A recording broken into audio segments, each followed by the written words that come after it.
On m'a dit de dormir par terre pendant qu'il donnait ma chambre à ma sœur. Alors j'ai discrètement acheté la maison d'Axe en grave-côté et j'ai construit une piscine en face de sa fenêtre. Je m'appelle Samantha, j'ai 29 ans. Et je n'aurais jamais pensé me retrouver sans logement, vivant sous le toit de mes propres parents. Et pourtant, j'étais bien là, avec mes affaires empilées dans le couloir. Pendant que ma mère m'annonçait tranquillement qu'ils avaient donné ma chambre à ma petite sœur Brooke. Ces mots résonnent encore dans ma tête. Tu peux dormir par terre, le temps que tu remettes ta vie en ordre. Je n'ai pas discuté. Je me suis juste contenté d'acquiescer. Et en silence, j'ai commencé à planifier quelque chose qu'ils n'auraient jamais vu venir. Si tu regardes cette vidéo maintenant, dis-moi dans les commentaires d'où tu regardes. Clique sur le bouton « J'aime » et abonne-toi si ta famille t'a déjà traité comme quelqu'un de secondaire. Crois-moi, tu vas vouloir voir comment tout ça se termine. Avant que tout ne parte en vrille. J'avais toujours été la fille modèle. Après avoir obtenu mon diplôme d'architecture avec mention à Berkeley, je me suis retrouvé coincé au beau milieu d'une récession économique, qui a frappé de plein fouet le secteur du bâtiment.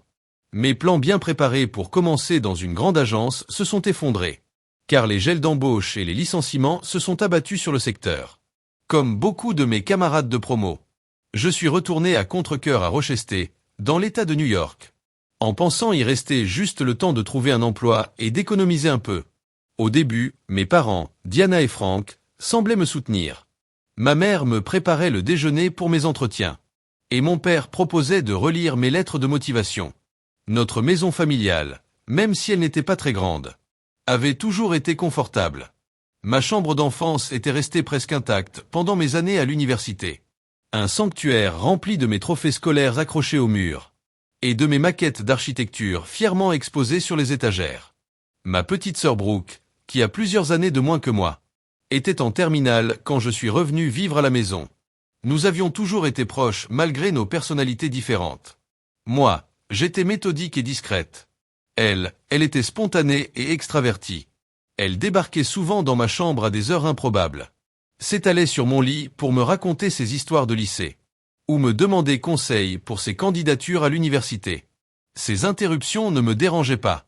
Après plusieurs années loin de chez moi à l'université, me reconnecter avec ma sœur. C'était comme retrouver une partie de moi-même. Sam, tu crois que j'ai une chance d'entrer à l'université d'État ? M'a-t-elle demandé un après-midi, en passant ses cheveux blonds par-dessus son épaule.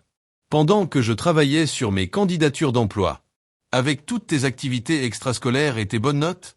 Bien sûr que oui, lui ai-je répondu, en croyant sincèrement qu'elle avait un avenir brillant devant elle.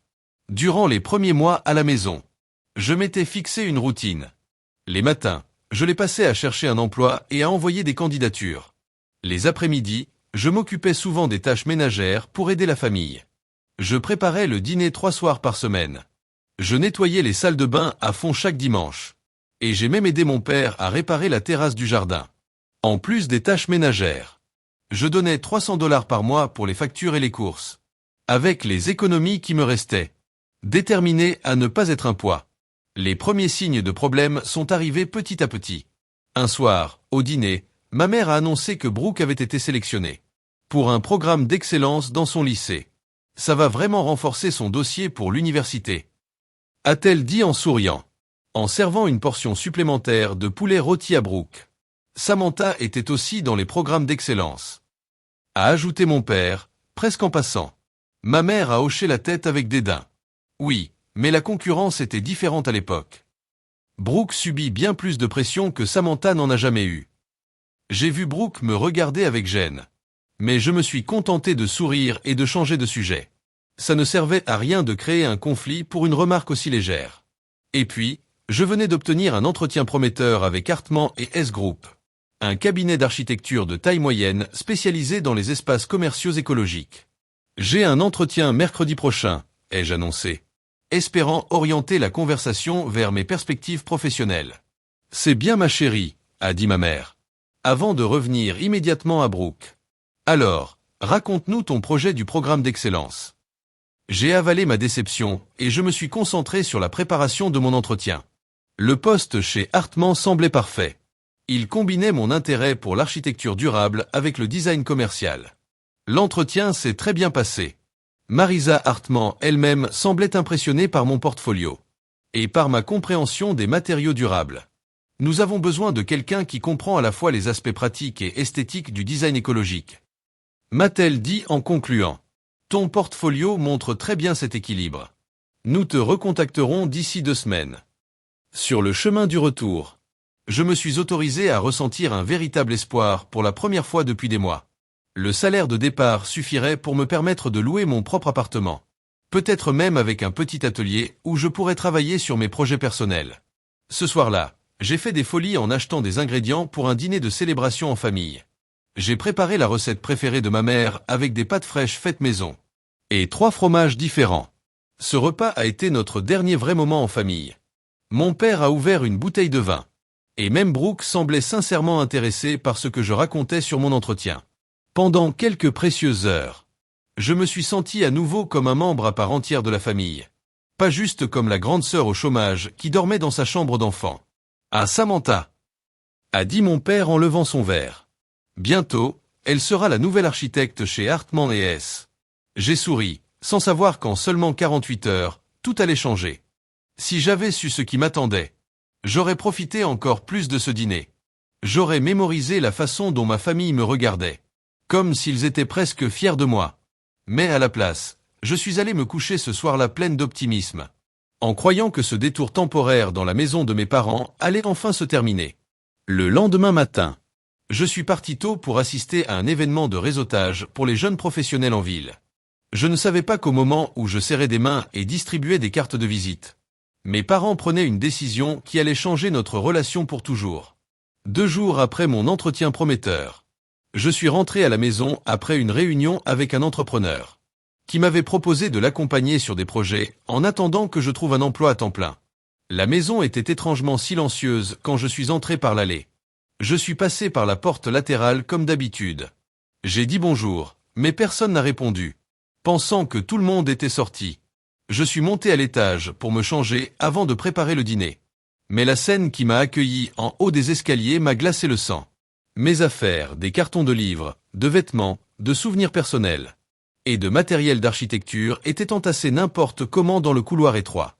Ma première pensée, c'est qu'on avait été cambriolé. Mais rien ne semblait voler. Tout était juste déplacé. Le cœur battant, je me suis précipité vers la porte de ma chambre et je l'ai ouverte. La transformation était brutale et déroutante. Mon lit une place avait été remplacé par le lit double de Brooke. Les murs qui étaient décorés de mes plans et de mes fanions d'université étaient maintenant couverts d'affiches de concerts et de guirlandes lumineuses. Là où se trouvait mon bureau de dessin près de la fenêtre, il y avait maintenant la coiffeuse de Brooke, remplie de maquillage et de produits pour les cheveux. C'était comme si on avait effacé toute trace de mon existence dans cette pièce. « Oh, t'es déjà rentré !» a dit ma mère d'un ton désinvolte en apparaissant derrière moi avec un panier de linge sale. « On a sorti tes affaires. » Brooke avait besoin de plus d'espace pour sa dernière année. Je me suis retourné lentement, essayant de comprendre ce qu'elle venait de dire. Vous m'avez déménagé sans me demander, sans même me prévenir. Eh bien, tu n'étais pas là de la journée. A-t-elle répondu comme si ça expliquait tout. Et puis, tu es à peine ici en ce moment, avec toutes tes réunions et ta recherche de travail. Je suis censé dormir où? Ma voix semblait venir de quelqu'un d'autre. Le sol du salon devrait aller pour l'instant, a dit mon père en sortant de la chambre principale. On a encore le vieux sac de couchage des vacances en camping. Tu peux l'utiliser jusqu'à ce que tu remettes ta vie en ordre et que tu trouves ton propre logement. La méchanceté de ces paroles m'a frappé comme un coup physique. Jusqu'à ce que je remette ma vie en ordre. Comme si le fait d'être au chômage était un échec personnel. Comme si je ne cherchais pas un emploi activement chaque jour. Brooke est apparue sur le seuil de ce qui était autrefois ma chambre, enroulant une mèche de cheveux autour de son doigt. J'avais besoin de la plus grande chambre pour toutes mes affaires de préparation à l'université. A-t-elle expliqué en haussant les épaules. Et ce n'est pas comme si tu avais un vrai travail ou quoi que ce soit. Je contribue à cette maison. Ai-je dit à voix basse, en essayant de garder le contrôle de ma voix. Je paie les factures, je cuisine, je nettoie. Et on t'en est reconnaissant. A dit ma mère d'un ton condescendant. Comme on parle à un enfant. Mais Brooke est à un moment crucial de son développement. Ses besoins passent en priorité pour l'instant. Je suis resté là, entourés des morceaux éparpillés de ma vie, essayant de trouver une réponse qui leur ferait comprendre la gravité de ce qu'ils venaient de faire. Mais aucun mot ne sortait. À la place, une étrange sensation de calme m'a envahi, comme si j'étais en train de flotter au-dessus de la scène, observant tout ça se passer à une autre personne. Je comprends. Ai-je simplement dit. Ne fais pas toute une histoire pour si peu, Samantha, a dit mon père, avec un ton qui signifiait que le sujet était clos. La famille se soutient. Et en ce moment, c'est Brooke qui a besoin de soutien. Toi, tu peux gérer de dormir au sol pendant un moment. Cette nuit-là, j'ai déroulé le vieux sac de couchage qui sentait l'humidité sur le sol du salon. Je me suis installé entre la table basse et la télé. Chaque fois que quelqu'un avait besoin de passer par la pièce, je devais me recroqueviller pour ne pas me faire marcher dessus. Le parquet me faisait mal aux hanches. Et le sac de couchage fin ne m'apportait presque aucun confort. Je n'arrivais pas à dormir. Tous les bruits de la maison semblaient amplifiés dans l'espace ouvert. Le bourdonnement du frigo. Le clic du chauffage. Et au-dessus, j'entendais Brooke mettre de la musique dans ce qui était autrefois ma chambre. Vers minuit, j'ai entendu ses rires au téléphone. Le son descendait les escaliers comme une moquerie. Le matin n'a rien arrangé. Je me suis réveillé avant le lever du soleil. La nuque raide, le dos en feu. J'ai vite rangé le sac de couchage avant que quelqu'un ne descende. L'idée était claire. Mon lit improvisé devait être invisible pendant la journée. Comme si admettre qu'il existait faisait honte à la famille. Depuis la cuisine, je les ai regardés entrer dans ce qui était désormais officiellement la chambre de Brooke. Avec des échantillons de peinture et un mètre. Ils étaient en train de redécorer, renforçant encore le changement définitif de l'espace. On pense mettre une frise murale, a dit maman en descendant chercher un café, comme si j'allais m'intéresser à la transformation de mon ancien sanctuaire. Brooke pense que ça va l'aider à mieux se concentrer pour réviser. J'ai hoché la tête sans rien dire, remuant mon café mécaniquement. La trahison ne venait pas seulement de la perte d'un espace physique. C'était le fait d'être effacé, reléguée au second plan, considérée comme moins importante que ma sœur. C'était cette idée que je méritais moins, parce que je galérais professionnellement en pleine crise économique. Tu seras là ce soir pour le dîner, m'a demandé maman, déjà en train de se détourner. Oui, ai-je répondu, sachant que ma présence à la table était attendue, même si ma présence dans une chambre ne l'était pas. Ce soir-là, je me suis assise à table, écoutant les discussions animées sur la nouvelle décoration de la chambre de Brooke. Personne n'a posé de questions sur ma recherche d'emploi, ou sur l'email de suivi que j'avais envoyé à Hartmann de Seine. Personne n'a remarqué les cernes sous mes yeux à cause du manque de sommeil. C'était comme si j'étais devenu invisible, même en étant là physiquement, comme un fantôme rôdant en marge de ma propre famille. Plus tard, quand j'ai de nouveau déroulé mon sac de couchage sur le sol dur, une résolution a commencé à naître en moi. Cette situation ne pouvait plus durer. Mais si je protestais, j'allais passer pour la fille difficile et ingrate. Alors, il me fallait une approche totalement différente. Pendant que je restais allongé là, les yeux fixés au plafond, les premières graines d'un plan ont commencé à germer. Les 3 semaines qui ont suivi ont été un vrai exercice d'humiliation répété. Chaque nuit sur le sol devenait plus douloureuse que la précédente. Une douleur constante s'est installée dans le bas de mon dos et descendait dans mes jambes. Le matin, j'étais de plus en plus fatigué. La fatigue devenait ma compagne.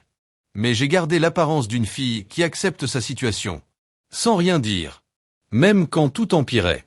Maman a commencé à se plaindre que mes produits de toilette prenaient trop de place dans la salle de bain.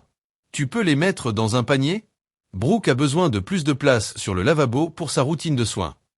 J'ai obéi en silence, rangeant mes produits de base dans une petite caisse en plastique, que je transportais d'un coin à l'autre.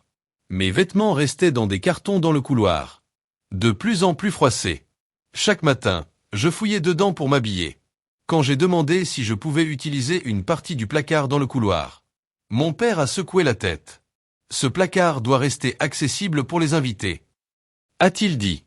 Même si nous avions rarement de visiteurs, l'inconfort physique n'était égalé que par la distance émotionnelle grandissante. Les conversations familiales se passaient autour de moi, mais jamais avec moi. Les repas étaient comme des scènes de théâtre, où je jouais le rôle de la spectatrice silencieuse, pas celui d'une vraie participante. quand je parlais d'un email prometteur d'un autre cabinet d'architecture. Mes parents hochaient vaguement la tête. Avant de revenir sur les exploits de Brooke au conseil des élèves. Brooke pourrait être présidente de classe l'année prochaine. Disait maman avec une fierté qu'elle n'avait jamais montrée pour mes réussites. L'attitude de Brooke a changé. Elle est passée de l'excuse gênée à un mépris arrogant. Elle a commencé à inviter des amis sans prévenir. Sa présence bruyante m'obligeait à me réfugier dans le jardin. Ou dans un café. Car je n'avais plus d'endroit à moi. Un après-midi, je suis rentré d'un salon de l'emploi. Et j'ai trouvé 4 ados affalés dans le salon. Mon espace pour dormir. Elle regardait un film. Oh, c'est ma sœur. A dit Brooke en riant en me voyant entrer. Elle est entre deux trucs, en ce moment. J'ai vu les regards qu'elle se lançait. Les sourires à peine cachés. Madison, la meilleure amie de Brooke depuis le primaire, n'a même pas essayé de cacher sa réaction. Tu dors vraiment ici, par terre? A-t-elle demandé en tapotant l'endroit où j'allais poser mon sac de couchage. C'est trop triste. C'est temporaire. Ai-je répondu avec une dignité que je ne ressentais pas. Oui, genre jusqu'à ce qu'elle règle sa vie. A ajouté Brooke, reprenant cruellement les mots de nos parents. Malgré mon exclusion, les attentes de mes parents envers moi n'ont pas changé. Je devais toujours préparer le dîner 3 fois par semaine, nettoyer les parties communes, et contribuer financièrement avec mes économies qui fondaient. Chaque jour, l'injustice de la situation devenait plus évidente. Samantha, t'as pensé à nettoyer la salle de bain des invités? A demandé maman un matin pendant que je me préparais pour un entretien en visioconférence. Je l'ai nettoyé hier. Ai-je répondu en remettant en place ma seule chemise pas froissée. Eh bien, il faut la refaire. Le groupe d'études de Brooke va venir. Et elles auront besoin de l'utiliser. J'ai manqué les 5 premières minutes de mon entretien. Parce que je frottais une salle de bain qui était déjà propre. Tout ça pour que les amis de ma sœur se sentent à l'aise. Dans une maison qu'elle traitait comme leur centre de loisirs. Le point de rupture est arrivé sans prévenir. Un mardi après-midi. Mon téléphone a vibré pendant que j'aidais à préparer le dîner. C'était un email de Marisa Hartman. Nous aimerions vous proposer le poste d'architecte junior discuté lors de l'entretien. Salaire de départ, 62 000 $ par an, avec avantage au bout de 90 jours. Merci de répondre dès que possible pour discuter de la date de début et des formalités. Une vague d'euphorie m'a traversé, suivie par une étrange sensation de calme déterminé. C'était mon ticket de sortie. Mais pas comme ma famille l'aurait imaginé. Normalement, c'est le genre de nouvelles qu'on partage, qu'on célèbre ensemble. Mais je n'ai rien dit. J'ai simplement rangé mon téléphone dans ma poche. Et j'ai continué à couper les légumes. Quelque chose d'important. A demandé maman, voyant ma petite distraction. Juste du spam. Ai-je menti? Sans aucune culpabilité. Ce week-end-là, nous avons eu un dîner de famille avec ma tante Patricia, mon oncle Grégory et mes cousins. J'ai toujours été proche de tante Patricia, qui partageait mon intérêt pour le design, et m'avait toujours soutenu dans mes choix en architecture. Samantha, tu t'habitues à être de retour à la maison? M'a-t-elle demandé gentiment pendant qu'on mettait la table. Avant que je puisse répondre, ma mère a interrompu. Oh, elle campe dans le salon pour le moment. On a donné sa chambre à Brooke. Elle avait besoin de plus d'espace pour ses activités de fin d'année. J'ai vu la surprise sur le visage de ma tante. Elle a vite essayé de la cacher. Mais je l'avais vue. Je vois. A-t-elle répondu prudemment. Et tu ranges tes affaires où, Samantha? Là où je peux. Ai-je répondu avec un sourire forcé. Pendant le dîner, j'ai senti les regards inquiets de ma tante. Après le repas, elle m'a trouvé seule dans la cuisine, en train de charger le lave-vaisselle. C'est pas normal. A-t-elle murmuré doucement. Diana et Frank ne devraient pas te traiter comme ça. J'ai haussé les épaules, tentant de garder ma façade de calme. C'est temporaire. Tu restes quand même leur fille. Pas une invitée qu'on peut faire dormir par terre. Tu veux que je t'aide financièrement pour trouver un appart? Sa gentillesse m'a presque fait craquer. Mais j'ai réussi à lui dire non de la tête. Je m'en occupe à ma façon. Mais merci. Plus tard ce soir-là, en passant devant la porte entr'ouverte de la chambre de mes parents, j'ai entendu une conversation qui m'a tout fait comprendre. Je m'inquiète pour Samantha. Disait papa. Elle semble bloquée. Elle devrait faire plus d'efforts. Maman a répondu. À notre âge, on avait déjà une maison et on fondait une famille. C'était une autre économie. A reconnu papa. Peut-être. Mais elle ne se donne pas vraiment à fond. L'architecture, c'était un choix risqué. Tu te souviens comme on a essayé de la convaincre d'étudier la comptabilité, comme Grégory? On dirait qu'elle rate sa vie. Papa a soupiré. Je pensais qu'elle aurait déménagé depuis longtemps. Elle ne peut pas rester sur le sol de notre salon pour toujours. Peut-être que ça va la motiver à bouger. Je me suis éloigné de la porte sans bruit. Leurs mots tournaient dans ma tête. Rater sa vie. Comme si ma valeur se résumait à mon emploi. Comme si mon diplôme, mon bénévolat, mon caractère, ne valait rien. Ce soir-là, en regardant le plafond depuis le sol, quelque chose a changé en moi. Ma douleur s'est transformée en résolution. Je n'allais plus accepter ce traitement.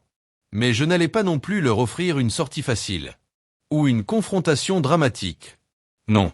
J'allais mettre en place un plan si précis, si discrètement explosif, qu'ils n'oublieraient jamais la fille qu'ils avaient rejetée. Le lendemain matin, j'ai contacté une agente immobilière.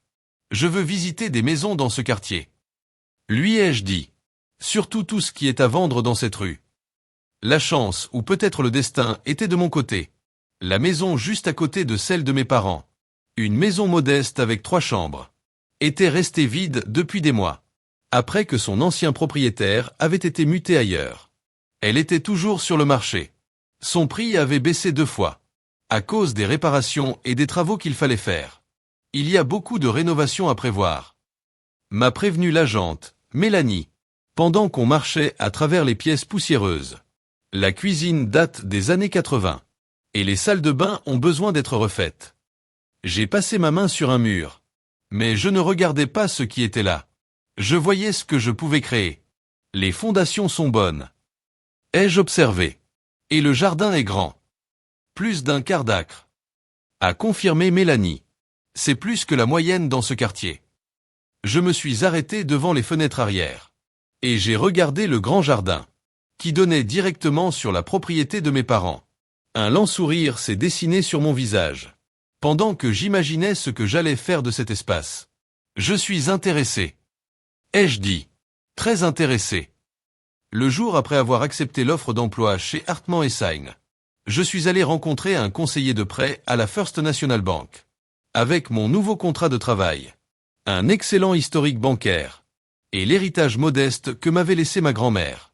Un héritage dont mes parents ne savaient rien.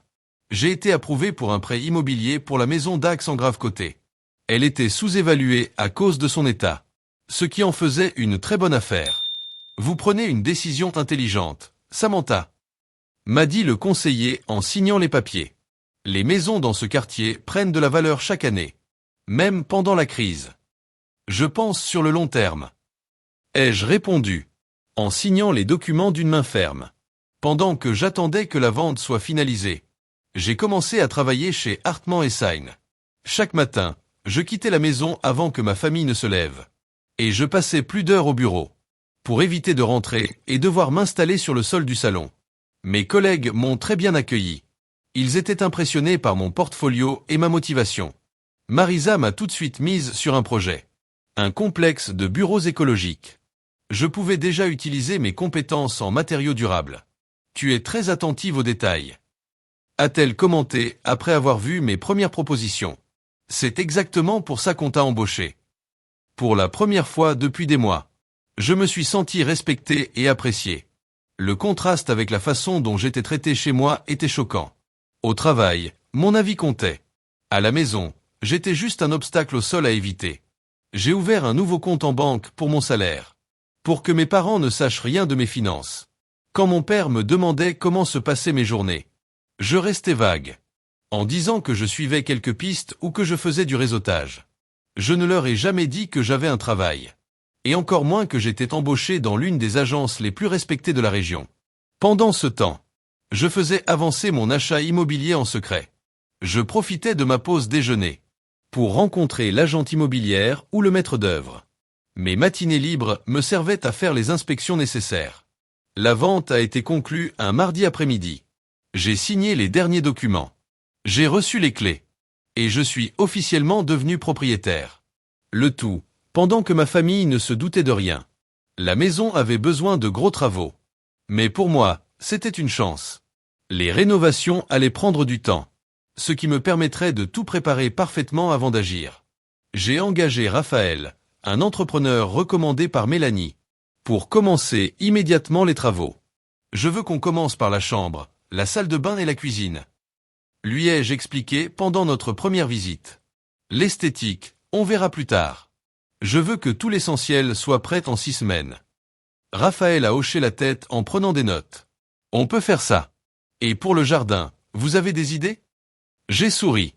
Oui, très précise. Mais on va d'abord se concentrer sur l'intérieur. Chaque soir, après le travail, je passais par ma nouvelle maison pour vérifier les avancées et prendre des décisions sur les couleurs, les matériaux, les sols. Même au début, les changements étaient impressionnants. Raphaël et son équipe ont arraché le vieux papier peint, remplacé les tapis usés par du parquet et modernisé toute l'électricité.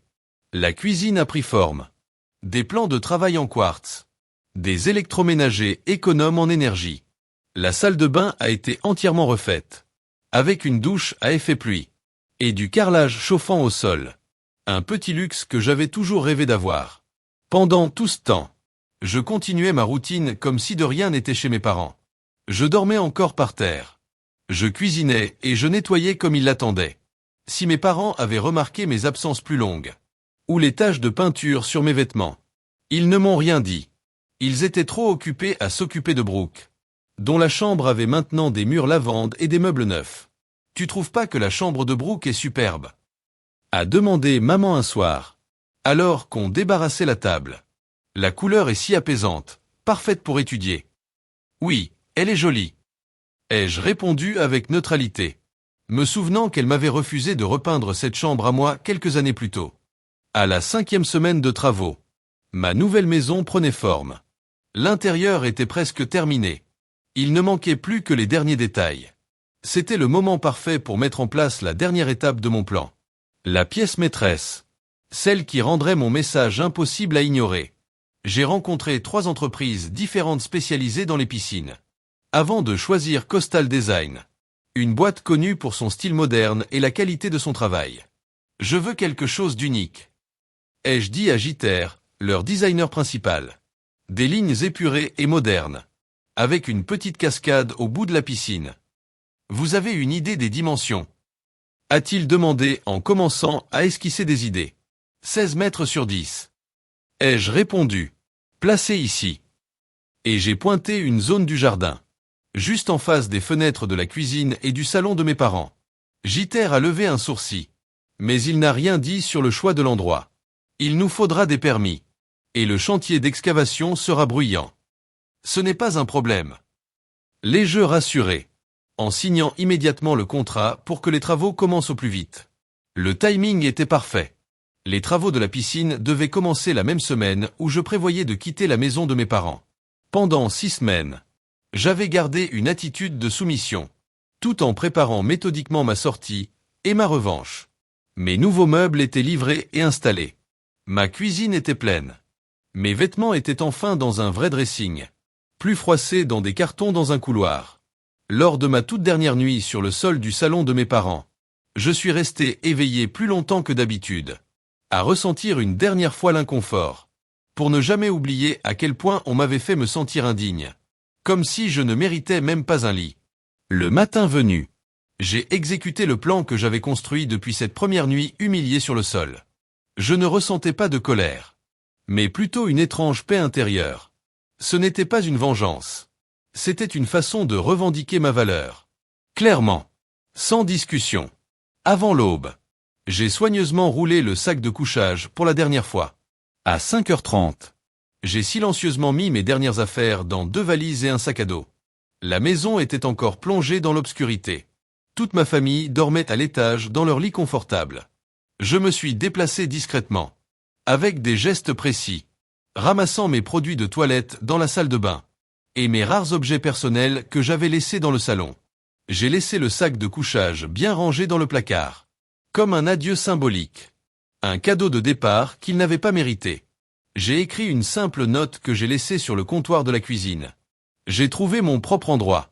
Je n'aurai plus besoin du sol. Aucune explication. Pas d'adresse. Pas de message émotionnel. Juste des faits. Aussi froids que le traitement qu'il m'avait infligé. En chargeant ma voiture au lever du soleil, je me suis arrêté un instant pour regarder la maison d'Axe en grave côté. Ma maison. De l'extérieur. Elle avait encore l'air simple, ordinaire. Mais l'intérieur avait été transformé. Et très bientôt, la surprise allait frapper. Je suis parti au travail plus tôt que d'habitude. J'ai pris une douche dans les locaux de mon entreprise. Et j'ai laissé mes valises dans la voiture pour la nuit. Pendant la journée, mon téléphone n'a pas arrêté de vibrer. Je l'ai volontairement ignoré. À midi, j'avais déjà reçu 3 messages de ma mère, 2 de mon père, et 1 de Brooke. Où sont tes affaires? Appelle-nous dès que tu vois ça. Qu'est-ce que tu veux dire par « tu as trouvé un endroit » ? Oh, il faut qu'on parle. Tu as vraiment déménagé? T'es parti où? Brooke, 12h05. J'ai mis mon téléphone en silencieux. Et je me suis concentré sur la finalisation des plans pour le complexe de bureaux. Mes collègues ont remarqué que j'étais plus concentré que d'habitude. Mais ils ont cru que c'était du professionnalisme. À 17h, j'avais terminé le travail d'une semaine entière. Je ressentais un profond sentiment d'accomplissement. Sur le chemin du retour, je suis passé devant l'allée de mes parents. Leur voiture était là. Parfait. Je me suis garé dans ma propre allée. Juste à côté. Et j'ai sorti mes affaires du coffre sans me presser. Je sentais des regards depuis la fenêtre de leur cuisine. Mais je n'ai pas levé les yeux. La porte d'entrée de ma maison s'est ouverte dans un clic satisfaisant. Dedans, tout était comme je l'avais imaginé. Des meubles modernes, placés exactement comme je les voulais. Une lumière douce. Des espaces pensés pour le confort et l'efficacité. L'odeur de la peinture fraîche. L'odeur d'un nouveau départ. J'ai posé mes sacs. Et j'ai pris un moment pour apprécier ce que j'avais construit. En silence. Avec détermination. Avec discrétion. J'avais à peine commencé à déballer. Qu'on a frappé à la porte. Je me suis approché et j'ai regardé dans le Judas. Mes parents. Ils se tenaient sur mon perron. L'air confus et nerveux. J'ai ouvert la porte. Mais je suis resté sur le seuil. Je ne les ai pas invités à entrer. Samantha, a dit maman en regardant derrière moi, dans le salon. Ses yeux se sont agrandis en voyant mes meubles. C'est quoi, ça? Tu as acheté une maison? Oui. Ai-je répondu simplement. Juste à côté de nous. A dit papa, stupéfait. Quand est-ce que c'est arrivé? Comment t'as fait ça? Ça fait 6 semaines que je travaille chez Hartman & Sign. Ai-je expliqué d'un ton calme. Le travail dont il n'avait jamais demandé de nouvelles. Les progrès dont il n'avait rien remarqué. Parce qu'ils étaient trop occupés à parler du papier peint de Brooke. Leurs visages sont passés de la surprise à une sorte d'indignation défensive. Tu nous as jamais dit que tu avais un boulot. A protesté maman. Vous ne m'avez jamais posé la question. Ai-je répliqué. Pas une seule fois en 6 semaines. Aucun de vous ne s'est intéressé à ce que je faisais. Vous étiez trop occupés à me faire dormir sur le sol. Papa a passé une main sur son crâne, nerveux. Tu aurais pu nous prévenir, au lieu de disparaître. Comme vous m'avez prévenu avant de balancer mes affaires dans le couloir. Le silence est tombé entre nous. Un silence lourd. Une question sans réponse. Derrière eux, j'ai vu Brooke s'approcher timidement depuis leur maison. Elle s'est arrêtée au bas des marches de mon Porsche. Regardant la scène. On peut entrer. A demandé maman. Déjà en train d'avancer comme si c'était chez elle. Je suis resté planté dans l'embrasure de la porte. Non. C'est chez moi ici. Et c'est moi qui décide qui entre. Ce privilège, ça se mérite. La surprise sur leur visage aurait pu être drôle dans un autre contexte. Ils n'auraient jamais imaginé que je leur dirais non. Jamais. Leur sentiment de droit absolu sur ma vie se voyait même dans ce moment-là. Samantha, on est ta famille. A dit papa. Comme si ce mot effaçait tout ce qu'il m'avait fait. Une vraie famille ne fait pas dormir quelqu'un par terre quand il y a d'autres options. Ai-je répondu. Une vraie famille ne méprise pas les efforts de l'un de ses membres. Et elle ne juge pas sa valeur juste parce qu'il n'a pas d'emploi pendant une crise mondiale. Un bruit sourd venant de l'arrière de la maison a interrompu notre discussion. Les travaux de la piscine venaient tout juste de commencer. Pile au bon moment. On pouvait voir les grosses machines de chantier depuis le côté de la maison. Maman s'est tournée vers le bruit. Qu'est-ce qui se passe là-bas? Des rénovations. Ai-je répondu d'un ton volontairement vague. Tu viens juste d'emménager. A dit papa. Et tu fais déjà des travaux. Je suis propriétaire de cette maison depuis 6 semaines. L'ai-je corrigé? Aujourd'hui, c'est juste le premier jour où vous vous en rendez compte. Ils sont restés sans voix. Pendant 6 semaines. J'avais préparé mon plan juste à côté d'eux. Et ils étaient tellement centrés sur eux-mêmes. Qu'ils n'avaient rien remarqué. C'était presque trop symbolique. On devrait organiser un dîner en famille. A dit maman en se reprenant. Tu devrais venir. On pourra discuter de tout ça calmement. Merci pour l'invitation. Mais je dois déballer. Ai-je répondu poliment mais fermement. Et j'ai des ouvriers à superviser. Qu'est-ce qu'ils font exactement là derrière? A demandé papa, essayant de voir par-dessus mon épaule. Vous verrez très bientôt. Ai-je répondu. Maintenant, si vous voulez bien m'excuser. J'ai beaucoup à faire. J'ai refermé la porte. Doucement mais avec assurance. Les laissant debout sur mon porche. Par la fenêtre. Je les ai vus discuter entre eux. Gesticulant. Puis retourner à contre-cœur chez eux. Seul Brooke a jeté un dernier regard vers moi. Son visage difficile à lire à cette distance. Durant les 2 semaines suivantes. Les travaux de la piscine ont avancé vite. Ils ont creusé. Coulé le béton. Installé les tuyaux. Puis appliqué le revêtement qui forme la base de la piscine. Depuis les fenêtres de la cuisine et du salon de mes parents. La vue sur la construction était inévitable. Un rappel quotidien que j'étais là. Que je réussissais. Et qu'ils ne pouvaient plus m'ignorer. Mes parents ont tenté plusieurs fois de reprendre contact. Mais à chaque fois, ils montraient qu'ils ne comprenaient toujours pas le vrai problème. Maman est venue à ma porte avec des cookies faits maison. Pour te souhaiter la bienvenue dans le quartier. Comme si j'étais une étrangère. Pas sa fille. Papa m'a proposé son aide pour choisir les couleurs de peinture et les finitions. Comme si mon diplôme d'architecte ne servait à rien. Aucun d'eux n'a reconnu ce qu'il m'avait fait. Aucune vraie excuse. J'ai été poli. Mais distante. J'ai accepté les cookies avec un « merci ». Mais sans les inviter à entrer. J'ai refusé l'aide de papa avec un simple. J'ai engagé des pros pour ça. Mais merci quand même. La confrontation que j'attendais est arrivée. Le jour où ils ont installé la cascade décorative de la piscine. Une belle structure en pierre. Parfaitement placée pour être visible depuis la fenêtre de la cuisine de mes parents. Maman est apparue à ma porte arrière. Celle qui donnait sur le chantier de la piscine. C'est un peu exagéré, non? A-t-elle lâché d'entrée, en montrant du doigt la piscine à moitié terminée. Tu veux faire passer un message ou quoi? Je l'ai regardé droit dans les yeux. Je crée un espace qui reflète mes valeurs et mes priorités. Comme tu l'as fait toi, quand tu as décidé que le sol du salon était un endroit convenable pour ta fille. Tu dramatises tout. A-t-elle dit avec agacement. C'était temporaire. Tout est temporaire. Ai-je répliqué. Même les relations. Elle a frissonné. Qu'est-ce que tu veux dire? Je veux dire que je pose des limites. Cette piscine. Cette maison. C'est mon indépendance. C'est le respect que j'exige désormais.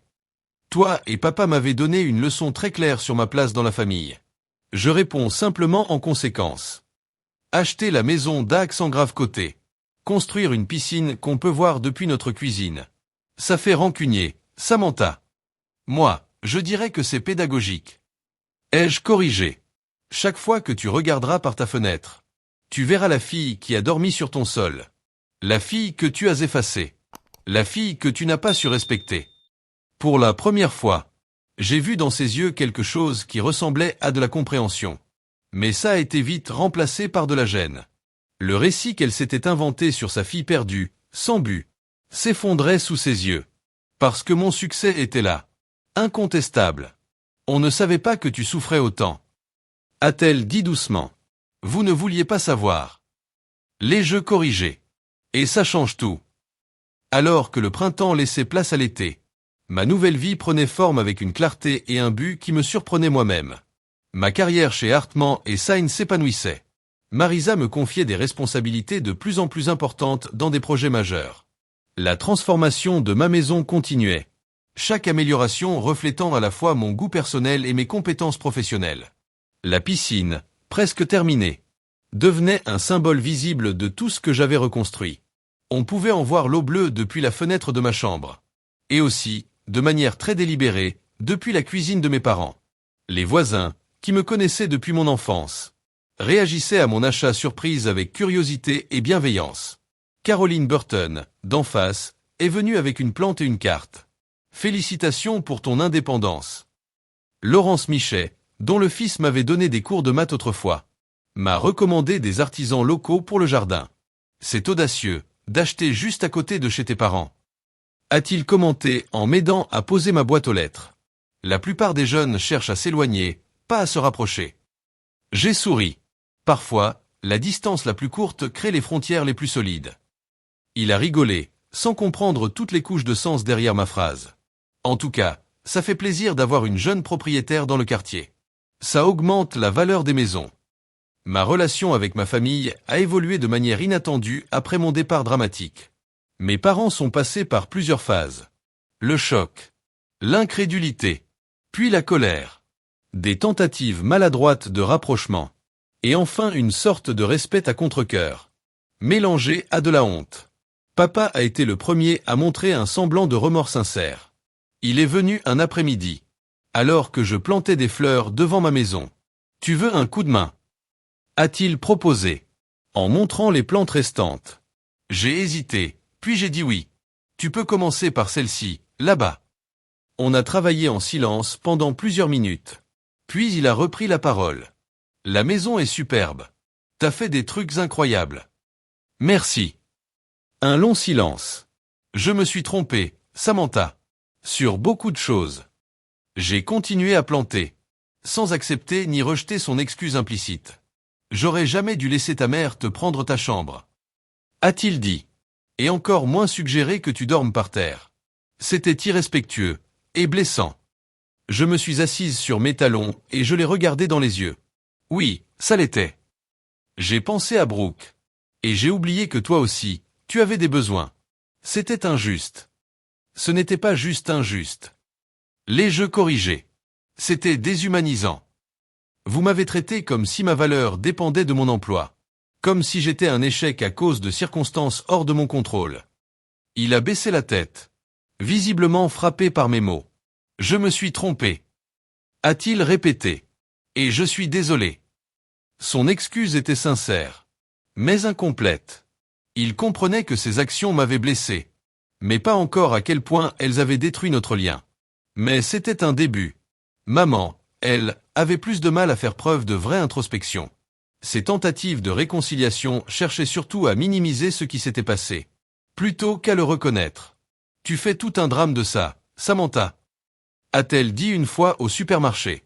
Les familles font des sacrifices tout le temps. Le problème, ce n'était pas le sacrifice.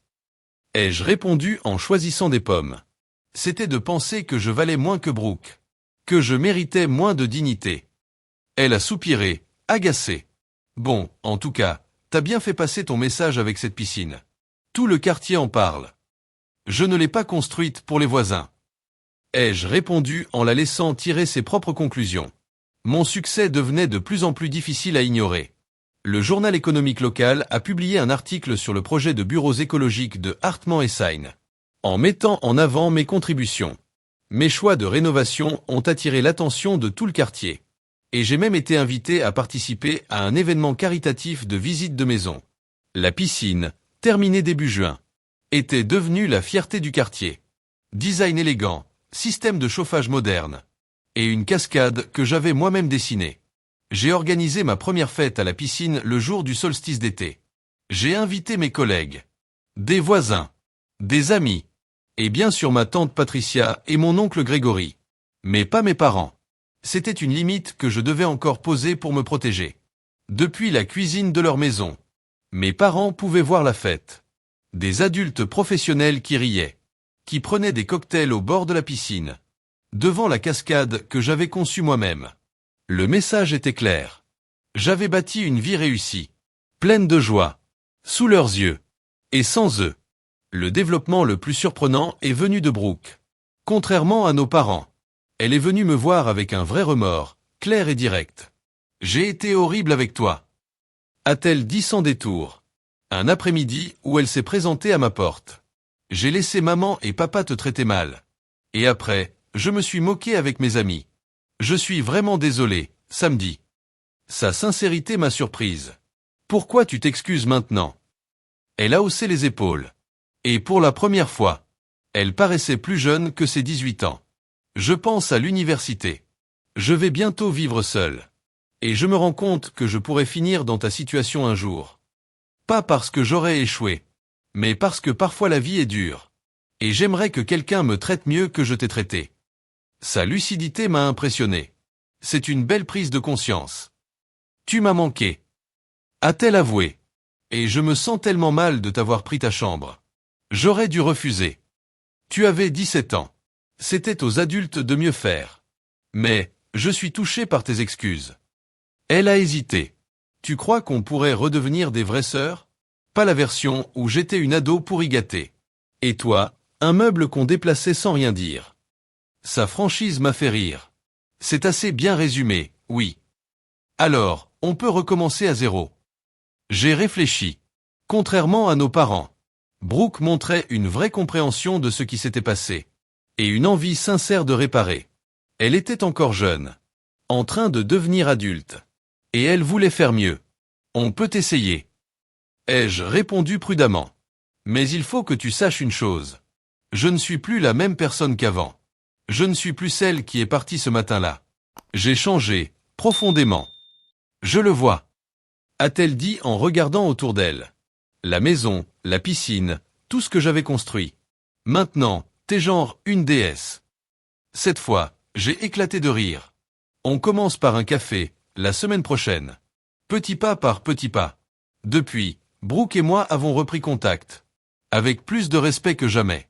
Nos parents, eux, continuaient à essayer de justifier leur choix. Même face à l'évidence de leur erreur. Papa parlait de ma réussite chez Hartman comme si c'était un simple coup de chance. Maman évoquait mon comportement extrême. En achetant la maison d'Axe en grave côté. En refusant de reconnaître le message fort que ça représentait. Ta sœur pense qu'on devrait dîner tous ensemble bientôt. A dit maman un jour. Alors qu'on se croisait pour aller chercher le courrier.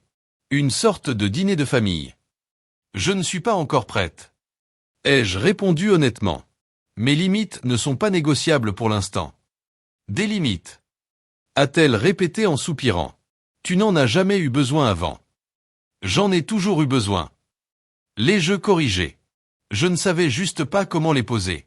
C'est toi et papa qui m'avez montré ce qui se passe quand on ne les impose pas. L'été avançait. Et je me sentais de plus en plus en paix dans ma nouvelle réalité. La colère qui m'avait poussé au départ s'était transformée en quelque chose de plus stable. Une confiance calme en ma propre valeur. Je n'avais plus besoin de l'approbation de mes parents. Et c'était à la fois libérateur et un peu triste. Mais c'était un pas nécessaire. Ma maison est devenue mon sanctuaire. Pas seulement loin de mes parents, mais aussi loin des doutes qu'ils avaient semés en moi. Chaque pièce représentait une décision personnelle. Faite avec soin. Mon travail me donnait non seulement la sécurité financière, mais aussi de la reconnaissance et de la satisfaction créative. Même mes parterres de fleurs, que j'avais moi-même plantés, symbolisaient la croissance que je cultivais désormais seul. La piscine, mon symbole le plus visible d'indépendance, était devenue moins un message pour eux, et plus une source de joie pour moi. Les soirs d'été, après le travail, je flottais sur l'eau, regardant le ciel changer de couleur, pleine de gratitude pour ma propre résilience. Ces moments de paix, c'était ça, ma vraie victoire. Bien plus précieuse que n'importe quelle réaction de leur part. Un dimanche après-midi, alors que je travaillais dans le jardin devant ma maison, Brooke est arrivée doucement dans mon allée. Nos cafés du matin étaient devenus une habitude. Et petit à petit, nous reconstruisions notre relation. Non plus sur l'obligation familiale, mais sur un respect mutuel. Maman et papa se disputent encore. A-t-elle dit sans détour. À propos de toi. De comment ils t'ont traité. Papa dit qu'ils ont fait une erreur. Maman dit que tu exagères. Ça empire. Je continuais à tailler mes rosiers. Ce n'est pas à toi de réparer ça, Brooke. Ni à moi. Je sais. Mais ça me fait mal de voir la famille comme ça. Je me suis redressé et j'ai croisé son regard. Inquiet. La famille était déjà cassée. Quand ils ont décidé que je méritais moins que toi. Ce que tu vois maintenant, c'est juste la preuve visible de problèmes qui étaient déjà là. Elle a hoché lentement la tête. Maintenant, je comprends. J'aimerais juste qu'eux aussi comprennent. Peut-être qu'ils comprendront un jour. Ai-je répondu, m'étonnant moi-même d'être aussi optimiste. Le changement n'est pas toujours rapide. Certaines personnes prennent plus de temps que d'autres. Tu deviens sage, dis donc. A-t-elle dit avec un petit sourire. C'est arrivé quelque part entre le sol du salon et la piscine. Ai-je plaisanté? 1 an après avoir acheté ma maison, j'ai organisé une grande fête d'inauguration. C'était une célébration délibérée. Pas seulement de ma maison, mais de tout le chemin parcouru. Depuis cette première nuit sur le parquet froid, jusqu'à la transformation complète. Ma maison était maintenant entièrement rénovée. Chaque pièce était un reflet de ma vision, de mes efforts, de ma renaissance. Les fleurs dans le jardin explosaient de couleurs. La cuisine brillait avec des appareils haut de gamme. La piscine scintillait sous le soleil de juin. J'ai choisi mes invités avec soin. Des collègues de Hartmann & Sein. Des amis. Des voisins bienveillants. Ma tante Patricia et mon oncle Grégory. Et, après beaucoup de réflexion, Brooke. Mais pas mes parents. C'était une limite encore nécessaire. Pendant que je disposais des fleurs dans un vase dans ma cuisine, j'ai vu mon reflet dans la vitre. La femme que je voyais n'était plus celle qui roulait chaque matin un sac de couchage pour cacher qu'elle n'avait pas de lit. Mon dos était droit. Mon regard confiant. Cette année m'avait transformé autant que j'avais transformé cette maison. Ta maison est incroyable, Sam, a dit Brooke en arrivant plus tôt pour m'aider à tout préparer. À 18 ans, elle avait bien mûri. Ses anciens réflexes égoïstes avaient laissé place à une jeune adulte plus réfléchie. Merci. Maintenant, ça ressemble vraiment à un foyer. Elle a regardé par la fenêtre de la cuisine vers la maison de nos parents. Ils savent que tu fais une fête? Maman voulait que je te demande si elle et papa pouvaient venir. Mais je lui ai dit que je ne lui demanderais pas. J'ai souri, sincèrement touché. Merci de respecter ça. J'ai appris beaucoup grâce à toi cette année. A-t-elle dit? À propos du fait de se défendre. De ne pas accepter qu'on te traite comme si tu valais moins. Moi, j'ai appris ça dans la douleur. Ai-je répondu, en pensant aux blessures invisibles bien plus profondes que le prix de la maison. Je suis contente que ce soit plus facile pour toi. La fête s'est déroulée merveilleusement. De l'après-midi jusqu'à la nuit. Les invités ont nagé, discuté, ri, et admiré les choix de design dans toute la maison. Marisa a porté un toast à mes réussites professionnelles. En annonçant officiellement ma promotion. Je devenais chef de projet sur un nouveau programme de logement durable. Tante Patricia m'a serré dans ses bras, les larmes aux yeux, et m'a murmuré qu'elle était fière de moi. Plus tard, dans la soirée, je me suis retrouvé seul un instant près de la piscine, regardant les reflets changeants dans l'eau. Le bruit apaisant de la cascade était devenu la bande-son de ma paix retrouvée. Un mouvement m'a attiré à la clôture du jardin. C'était papa, dans son jardin à lui, regardant discrètement la fête. Nos regards se sont croisés un court instant. Il m'a fait un petit signe de la main. Je lui ai rendu le geste d'un léger hochement de tête. Ni un rejet, ni une invitation. Il est resté encore quelques secondes. Puis il a fait demi-tour, les épaules un peu tombantes. Cette brève interaction m'a apporté une vérité. La vraie réconciliation ne pourra avoir lieu que lorsque tout le monde reconnaîtra ce qui s'est vraiment passé. Mes parents restaient coincés dans leur version de l'histoire. Incapables, ou pas encore prêts, à vraiment comprendre l'impact de leurs actes. Tant que ça ne changerait pas, notre relation resterait cordiale mais distante. Comme deux voisins qui se saluent, mais ne s'invitent jamais. Plus tard ce soir-là, alors qu'on ramassait les verres autour de la piscine, Brooke m'a dit « J'ai été accepté à l'université d'État, avec une bourse complète. Brooke, c'est génial. Je l'ai prise dans mes bras. Je suis vraiment fier de toi. Je pensais à peut-être étudier l'architecture. C'est pas trop bizarre, vu que c'est ton domaine? J'ai souri.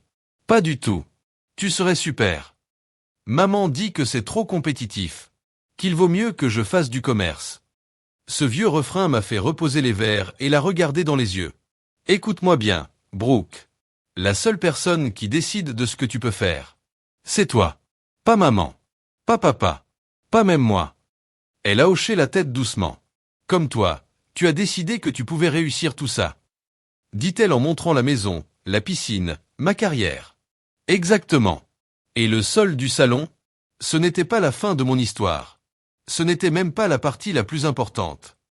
Après son départ, j'ai fait le tour de ma maison en silence, éteignant les lumières, et repensant à tout ce que cette année m'avait appris. La douleur avait été réelle, profonde, mais elle m'avait transformé.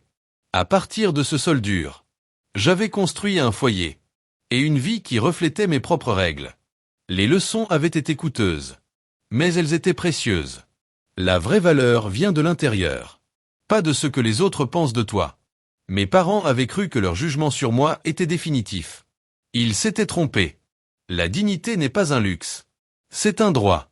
En me faisant dormir sur le sol, ils avaient tenté de me faire croire que je ne méritais même pas le minimum. Mais ma réussite, ma maison, ma paix, était ma réponse silencieuse. Les actes comptent plus que les excuses. Mes parents s'étaient excusés sans vraiment changer. Moi, j'avais changé sans m'excuser. Poser des limites, ce n'est pas être égoïste. C'est être sain.